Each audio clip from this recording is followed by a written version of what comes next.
gonna try something counterintuitive. I'm gonna slow down the metronome.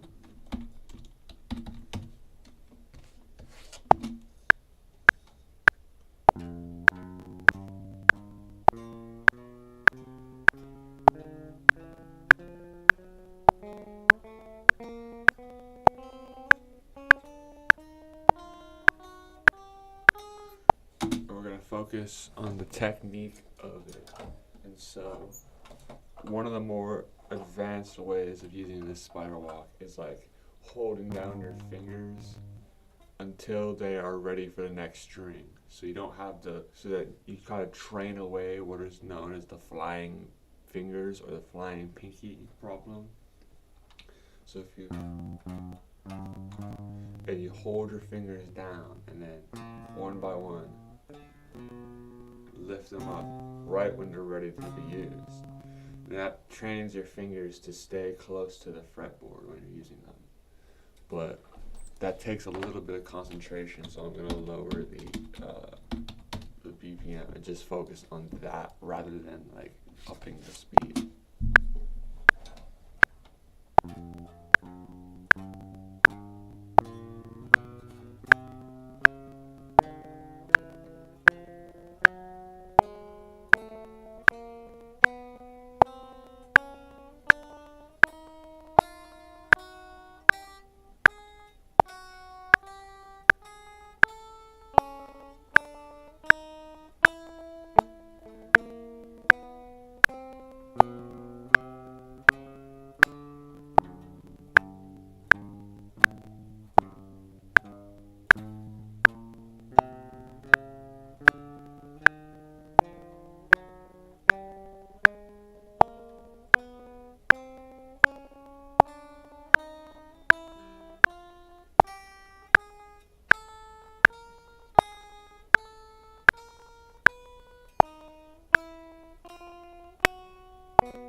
As you can see, it's much more difficult with that in mind, holding down your fingers on the fret until you need to move them to the next string. And so I think we should try focusing on practicing that in the future too.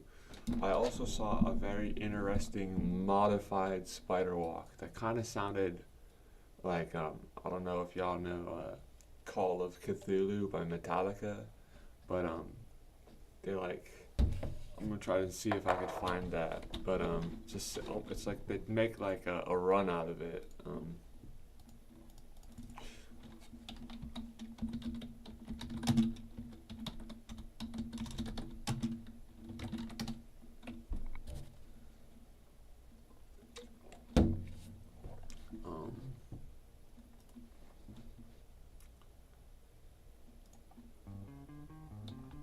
Yeah, you hear this?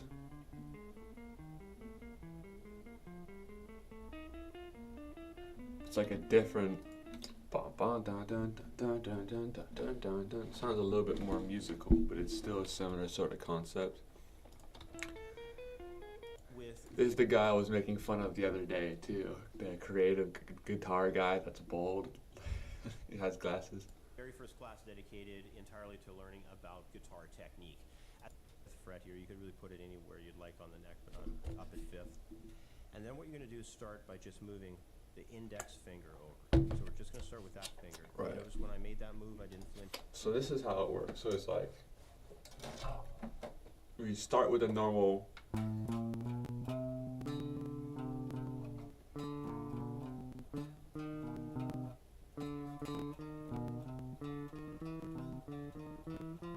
Or I'll explain it. I think I got it wrong. Fingers at all.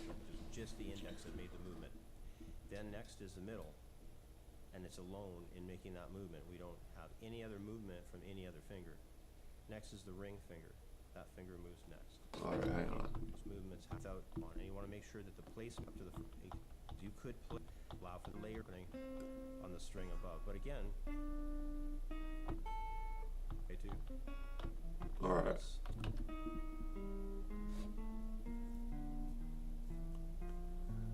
Hang on. Takes a lot of now move on to the next level of spider walk exercise. So now let's take Here's the next level. Exercise to a single string approach, which means we're no longer going to have the fingers anchored down moving one finger at a time. We're going to split the exercise between 2 strings. We're going to take advantage of the position. So I'm going to start this off the 6th string, and the goal will be just moving through the position there. So frets 5, 6, 7, and 8. But we're going to transfer between the 6th string and the 5th string with the tones. So we'll have a 5th fret on 6th string, but then the other remaining tones of frets 6, 7, and 8 will all take place on the 5th string. So that movement there. So the notes themselves are A, E flat, E natural, and F. That's interesting. Then we move forward, we So this next 6th string. essentially, what we're doing now is we're going to be doing this shape, but stretching it out between 2 strings. So it'd be, instead of going for one, we're going to be going up the string, but we're going to be doing this.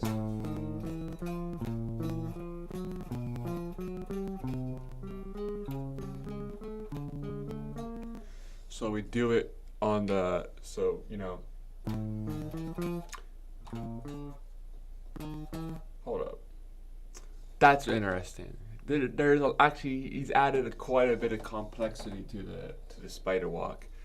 And I think it's good to separate these two, because you want to have the anchoring thing of the normal spider walk. That's pretty important, because that trains your fingers not to fly around. But this adds like I don't know. I'm not exactly sure what I could say it adds yet. But there's something going on there. 6th string, 6th fret note. So I'm gonna listen to his explanation a little bit more. Tones that are in the position, but this time off 5th string. So we'll have this 5th fret, 7th, and 8th. That's a D, E, and an F. So we have this now with the 2 exercises.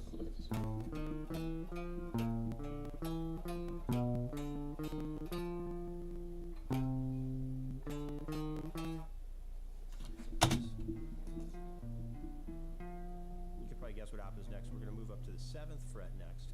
That's at B natural. And then we're going to move through E flat and F off of the 5th string. So frets 5, 6, and 8. Now we have That's fascinating. That is actually a fascinating little mind fuck of an exercise. You could probably guess again what happens next. We're going to take this low 8th fret C on the 6th string, and then we're going to move through the D, E flat, and E natural. That's on the 5th string. That's frets 5, 6, and 7. So now we have a 4-part study. It's covering all 4 of those frets. We're cascading between 2 strings with it. So I'm gonna start throwing that into our spider walk. I want to see how you throw that across the board. Or let's see. I'll try this out.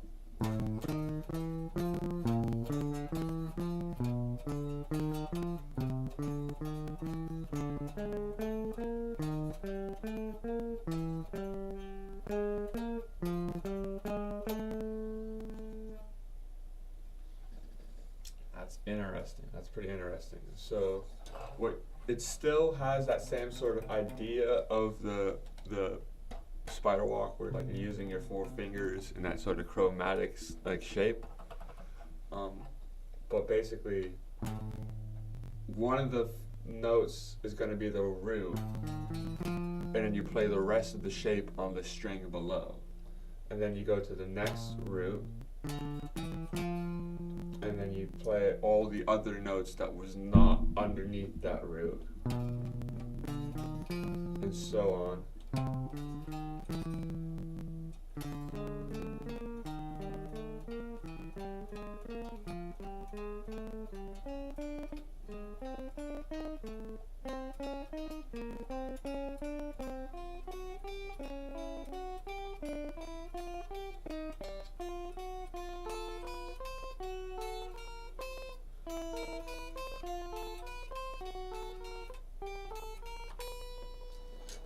So I think I'll throw that in after the regular spider walk, because it's like a step above, but it practices slightly different skills.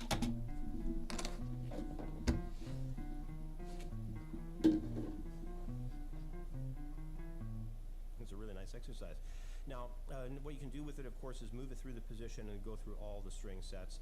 Just, don't go too fast too soon. Just go slowly with it. So I think we're going to keep our practice for spider walk pretty short. And we're just going to get on to these diminished, because I'm going to watch a lot of videos about diminished. So let's try this out at the 80 BPM.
That's a pretty interesting exercise.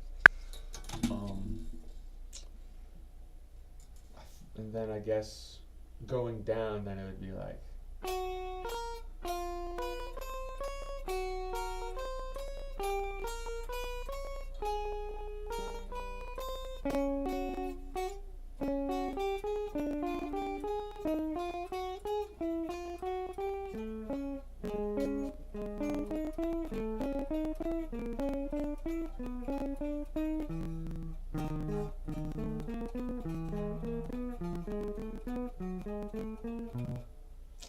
Yeah, keep on wanting to start on the second. It's on the. Okay, it's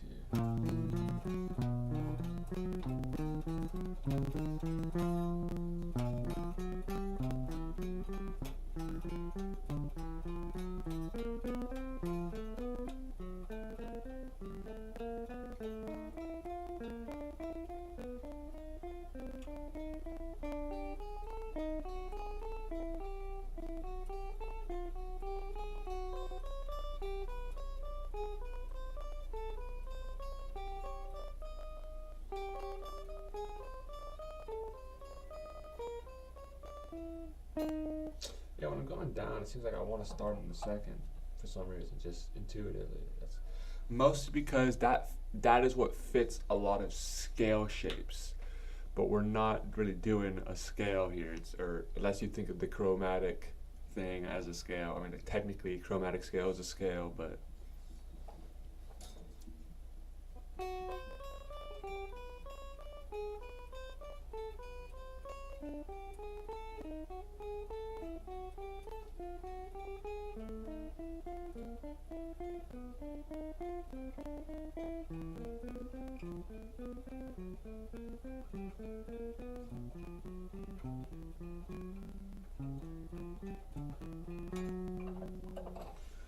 Alright, I'm gonna try that at like 100. I'm gonna see if I can just like do that like the normal exercise.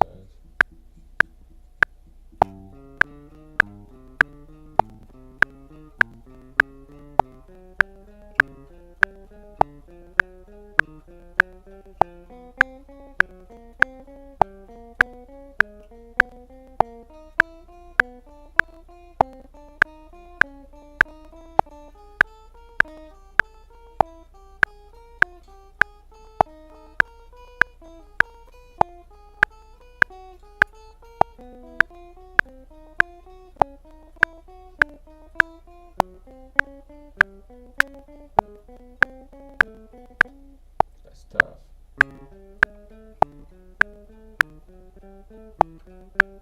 It's kind of a mind fuck. Like you don't really play anything like that in guitar normally. Um,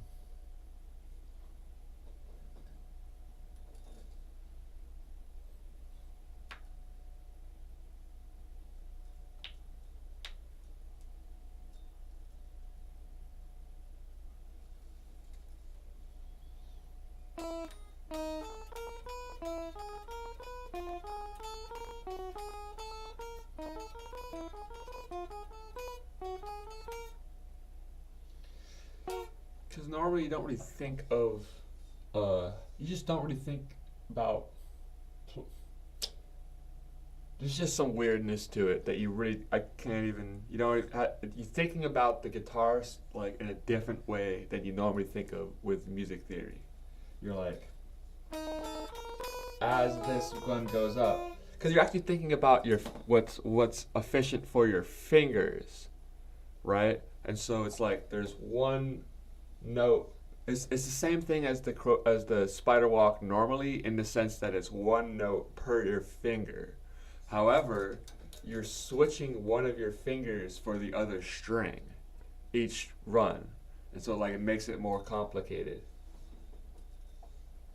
And you don't normally play like that. Like normally, if you're playing on multiple strings, you're thinking about scale shapes and whatever.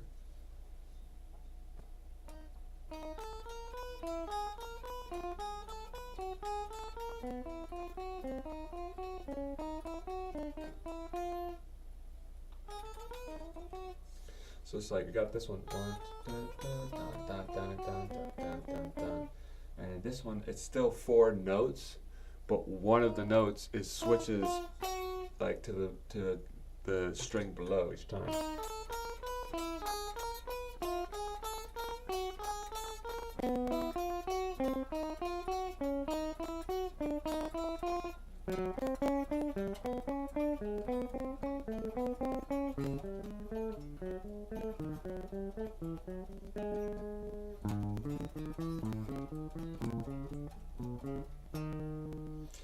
And so that probably trains your brain to be thinking about string hopping while also doing like the dexterity of the spider walk.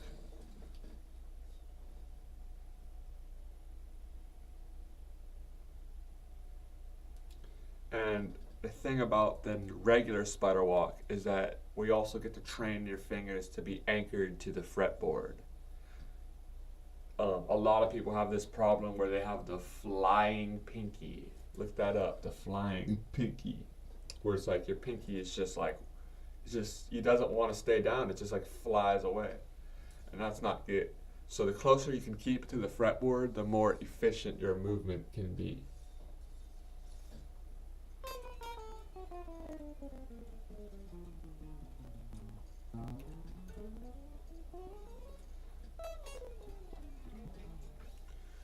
Alright, I think that's enough spider walk for now. I want to go into these diminished shapes. Or maybe I could make a quick pentatonic jam just to like warm up or something like that.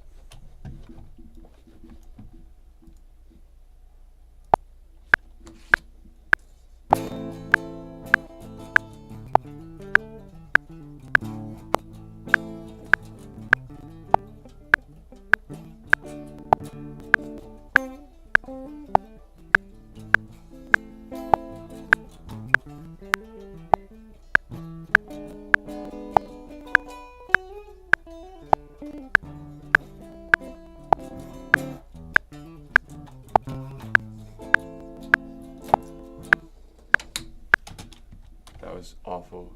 Can't loop that at all.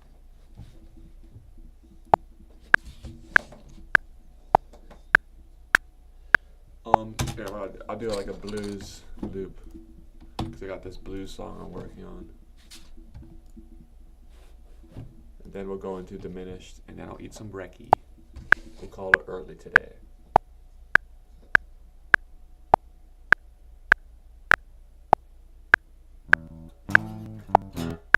Alright, the problem with that thing is the one. And so I'll have to come in a little bit early. Or maybe I could start it just without that little thing.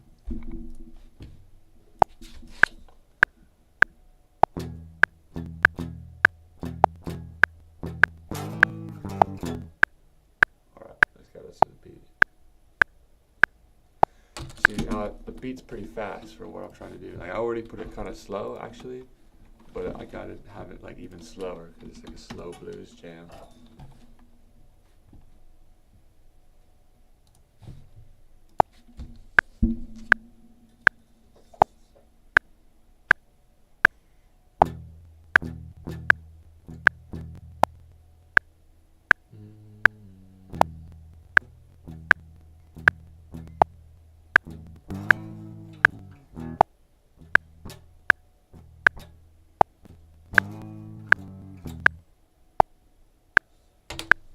Damn.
Then I says, Lord, forgive me for thy sins now, 'cause sweet heaven knows that this devil will.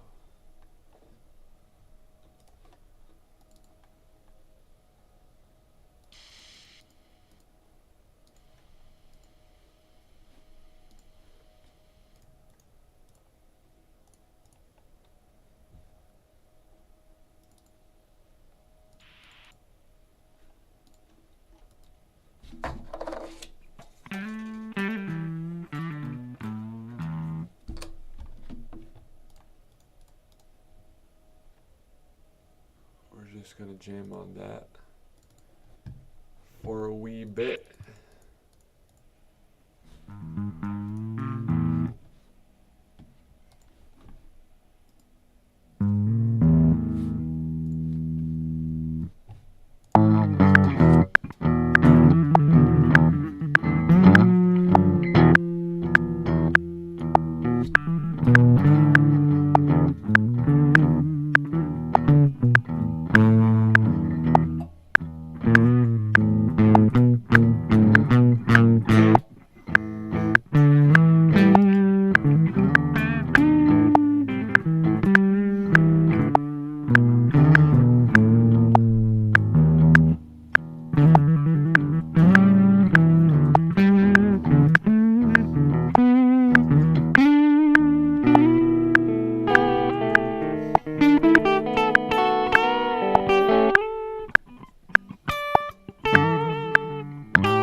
Country Blues Song. That's my working title.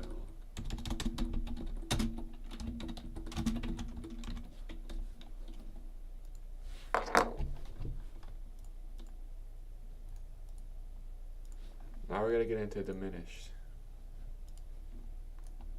So, based on our 7 modes, 7 days thing, we have arrived at the Locrian, everybody's least favorite scale.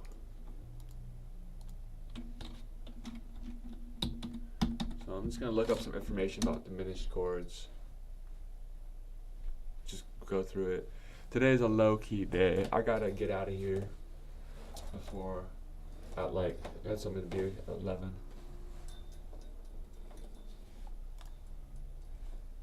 C diminished. Falls on top of each other. So from C, a minor third up, C, E flat, and G flat. But usually when we see diminished chords as such in music, these will be diminished 7th chords, where we add a 4th minor third interval. So it's C, E flat, G flat, and B. So it's C. These will be diminished 7th chords, where we add. Oh, fuck. Here's what we gotta practice real quick before we get into diminished. The arpeggio thing.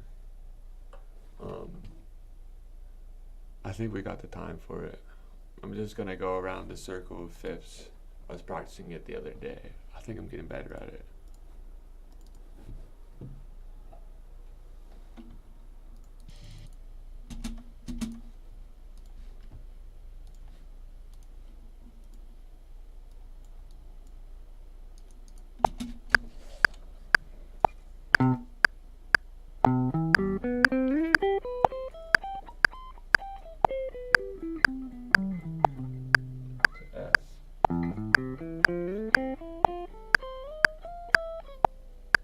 So I was practicing it on my acoustic, and I just decided, well, I don't got room for the whole extended jump thing, so I'm just gonna like just do half of the arpeggio. But now I'm getting to the jump, and I'm like, ew.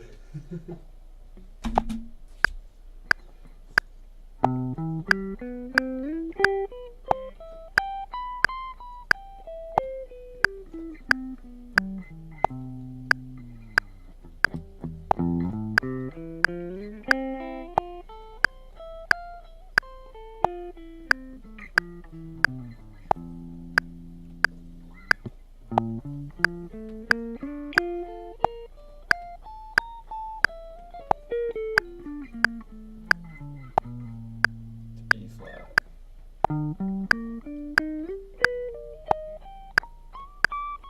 Ah.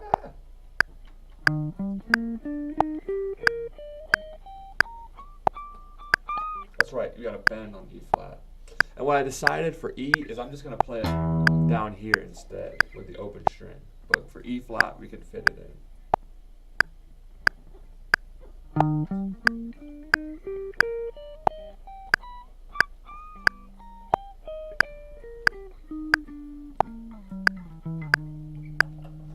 To A flat.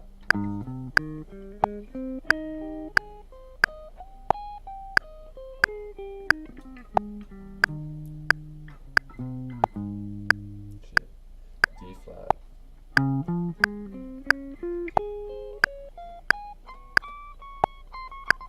Yikes.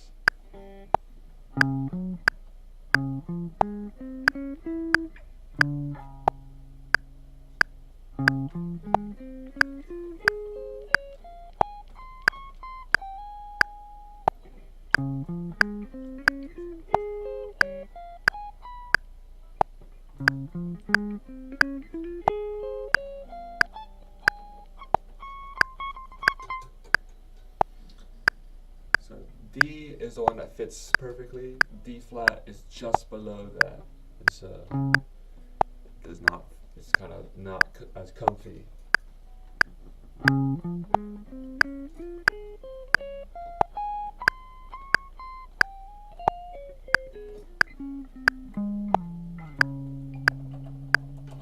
So D flat to G flat.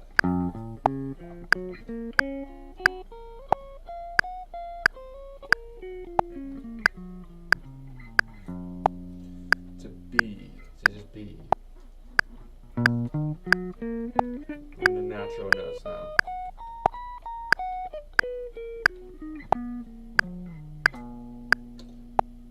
To E. I'm gonna try to play this down here. Set it up here. Because I can't really fit that. I don't have enough frets.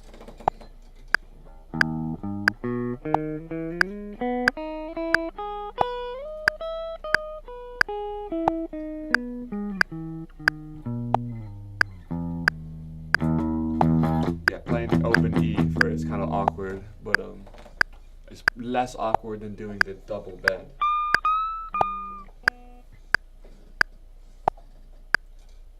To A.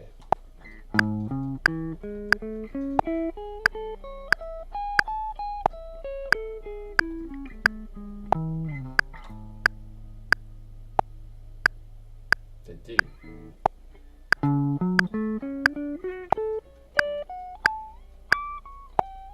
But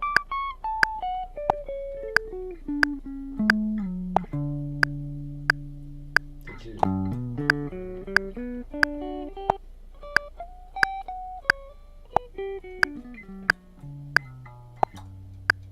And then back to C.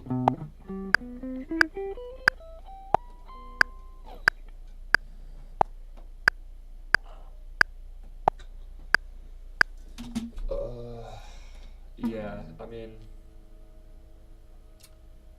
we need to practice that pretty intensely so we can just like really go for it. But that's gonna be something I'm just gonna keep on working on over time. And before you know it, Bob's your uncle, you know.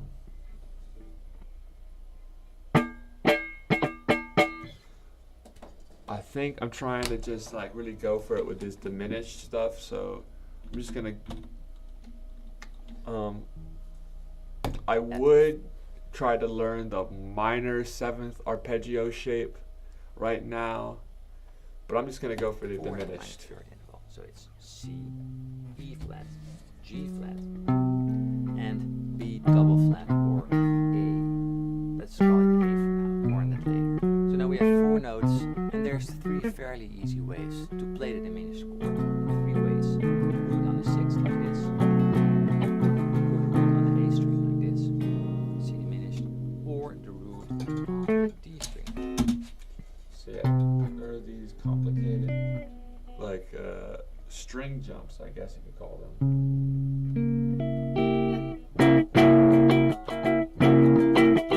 For these diminished shapes. But I'm at the level where I can pretty much do that, so I should be learning those chords.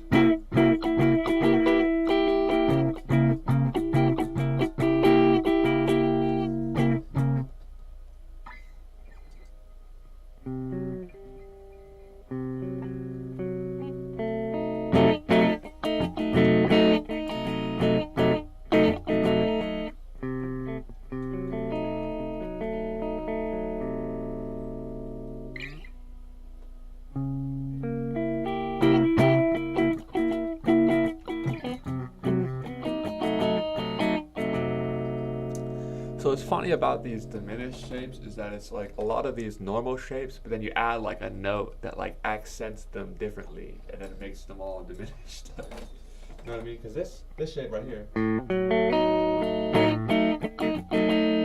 throw this out here, now it sounds all like icky.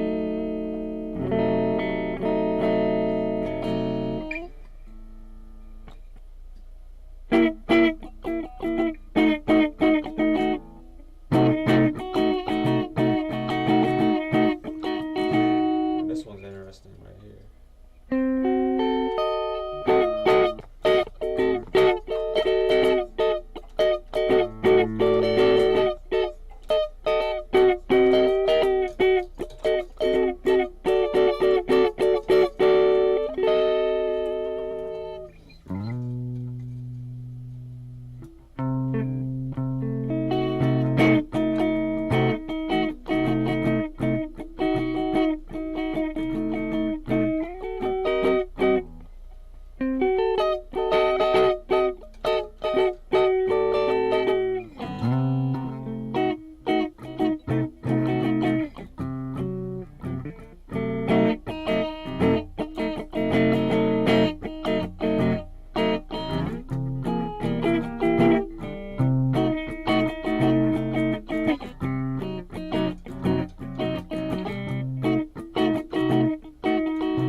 sometimes without even thinking about it. like this. So we have three shapes: C diminished, C diminished, and C diminished. So now we know the shape, very cool, but what do we do with it? How do we use it, and how can it spice up our boring chord progressions? So the most used implication of the chord is as a transition chord or a bridge chord. Listen to this.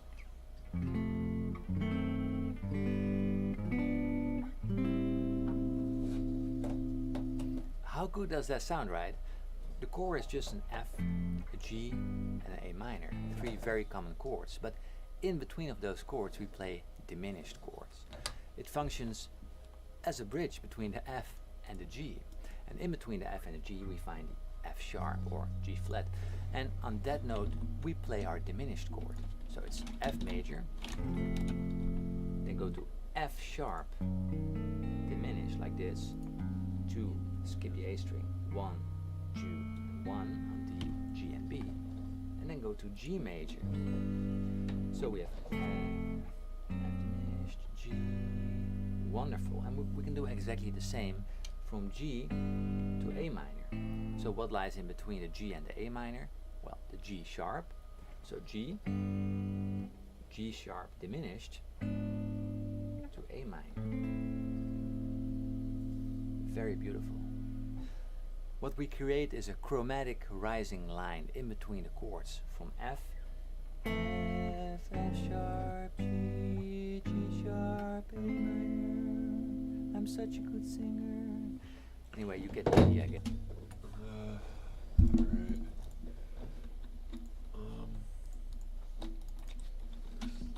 I'm just gonna look at something specifically about the Locrian mode.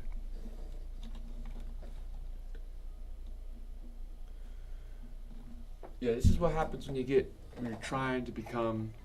You see this video here? Actually, you guys don't see this. All right, hold on, let me show you this.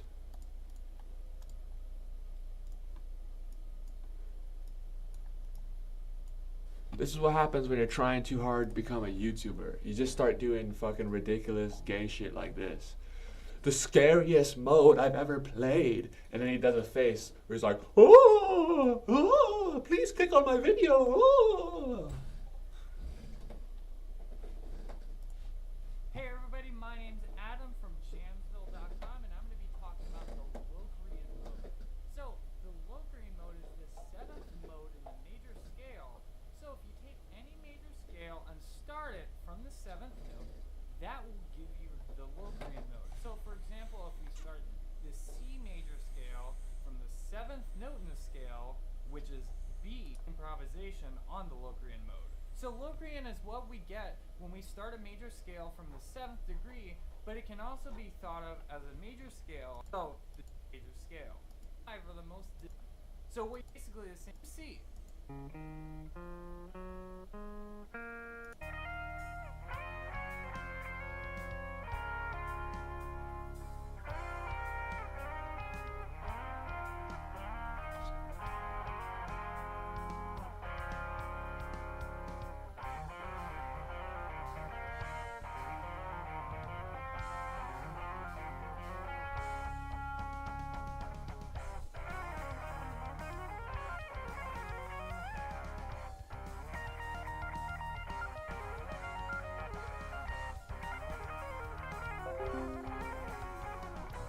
What?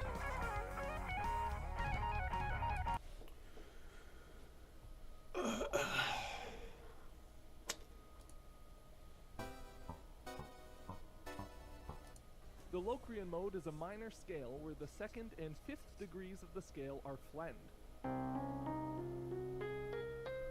It's often stereotyped as the evil sounding one, as the flat 2nd and flat 5th are two of the most dissonant notes that you can place against a root note.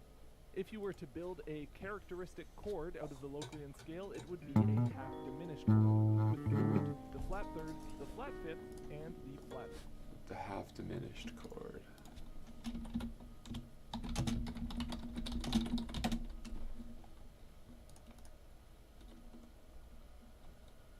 Alright, yeah, I actually know that one.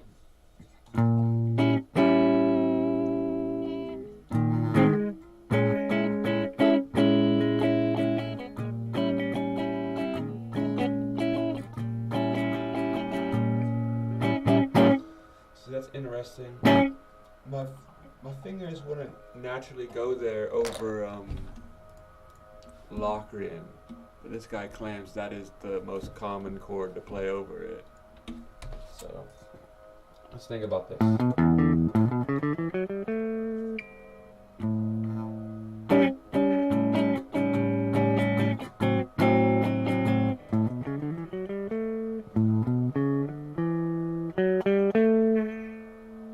Am I doing Locrian right? The flat fifth, right? 7. The flat. It's often the scale are flattened. Oh, wait. Flat second and the flat fifth.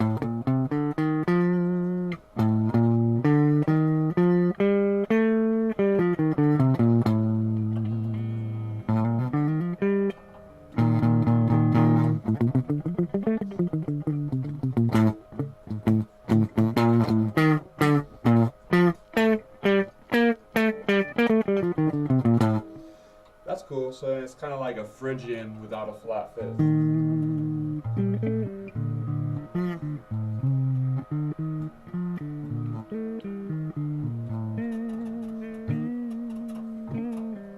Yeah, I haven't played Locrian long enough to notice that.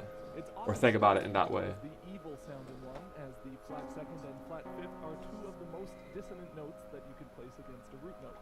If you were to build a characteristic chord out of the Locrian So. scale, it would be a hammer diminished with the root, the flat fifth, and the flat seventh. The flat seventh, rather than the double flat seventh or major seventh, is what distinguishes the Locrian sound from a fully diminished scale sound. The two sound similar for sure. You tend to hear just a diminished triad as in fully diminished sound. Locrian's entirely on the spot actually, because it gets pigeonholed as the super dark, super unstable mode. But if you want to write really dark and unstable sounding music, there are better, spookier ways to do it than working out of the Locrian mode. So the Locrian mode doesn't actually see much use.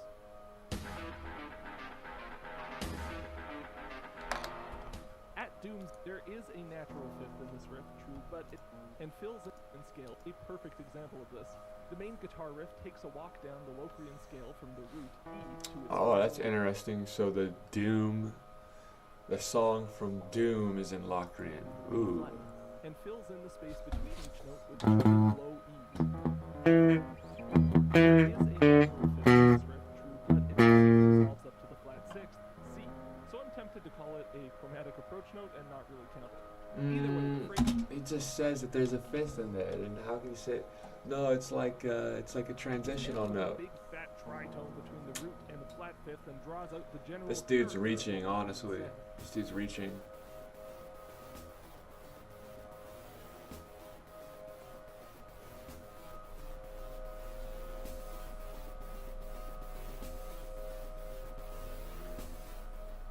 Sounds pretty badass, right?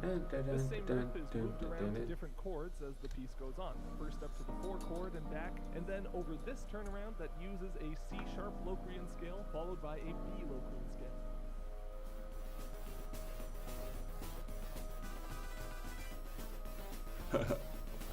That's pretty cool. That's the thing. Back in the day when they had like the Game Boys and like all this really primitive 8-bit video games, they had to, through limitation, genuine creativity can be born, right? And so they were very limited, and they came up with a lot of very interesting creative stuff.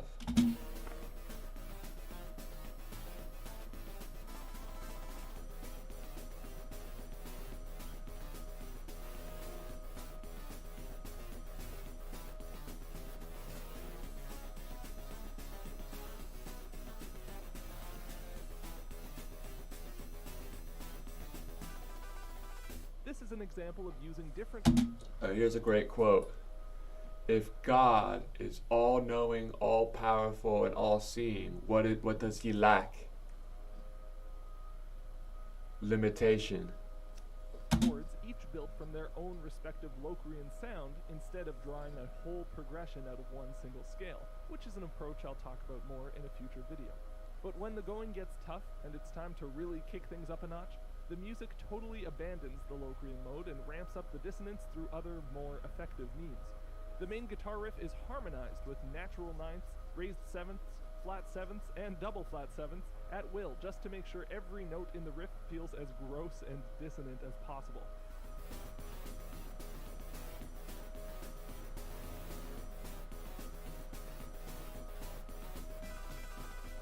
Going against your expectations as a listener is a big part of what makes music dissonant. And if you're going for dissonance, then sticking strictly to one scale throughout your piece doesn't make all that much sense. Taking things out of the Locrian mode and into darker, more sinister harmonic places evokes the hellish sound required for a game about shooting demons in the face. For the purists out there, the Doom 2016 version of this track features a riff toward the end that does purely use the Locrian scale, this time in the key of D.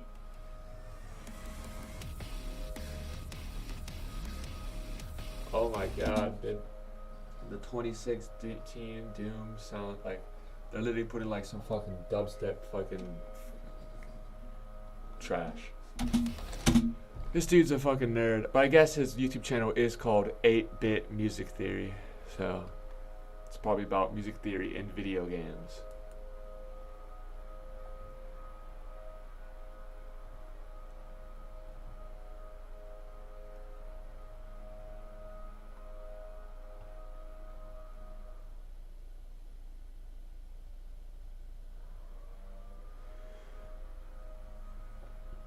Yeah, I'm tempted to go to the Rick Beato and learn about the secrets of the Locrian Natural Everybody, 2 Rick mode. Beato. Today's Everything Music, we're going to talk about a mode from the melodic minor scale called Locrian Natural 2. You've heard me speak of it in some of my videos where I'm discussing scales that you can play over half diminished chords, because that's what it's playing. Hang on, he's talking about a different Locrian scale though, not the normal.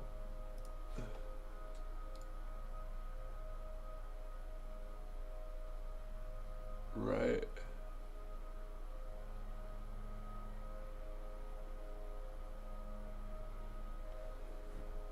Well, what the fuck? That's just a Locrian, but with a major second, and so that defeats the whole point. Like the whole challenge is how the fuck am I gonna make this garbage scale sound good? And like the suggestion is, well, what if you just make it into a different scale? Like.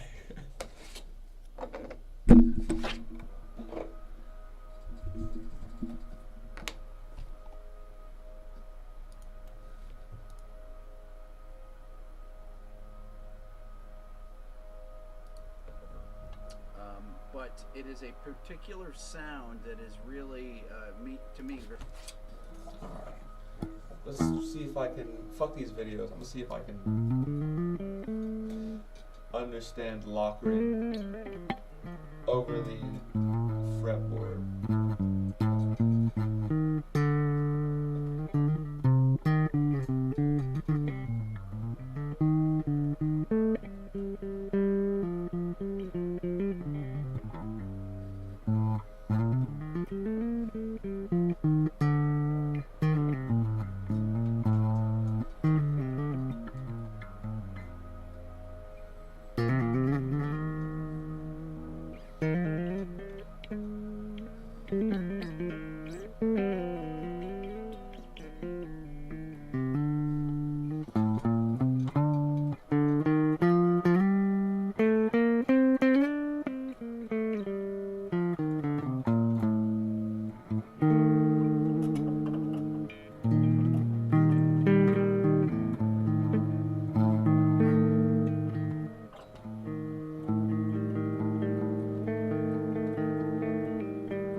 literally have like try to play one chord and just see what I can do over that.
Alright, fucking hate this scale.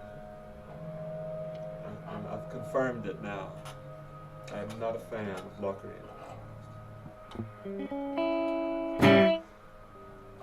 I'm very still out on the super Locrian, or like the dominant Locrian. Maybe those are cool.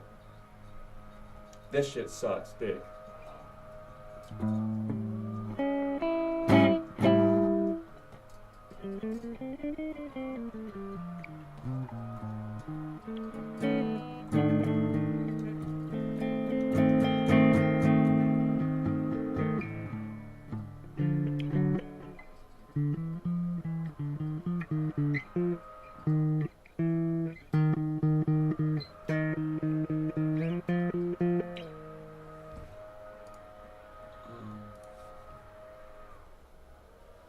Jesus. Save me now. Alright. Let's see. Just look at chords that go with Locrian. Chords. Guitar chord, Locrian.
Jesus. This shit's trash. I hate the Locrian. You can go die.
shit.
We'll loop back to that.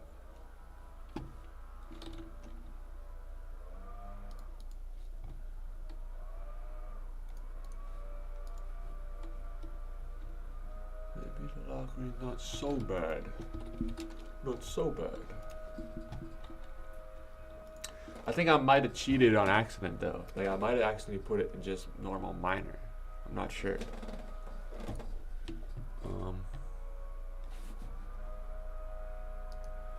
Alright. Well, it's a short one today. I got some shit to do.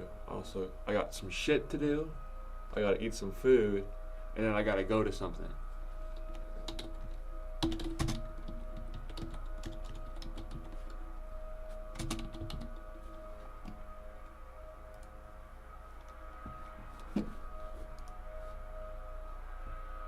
Alright now. Peace, y'all.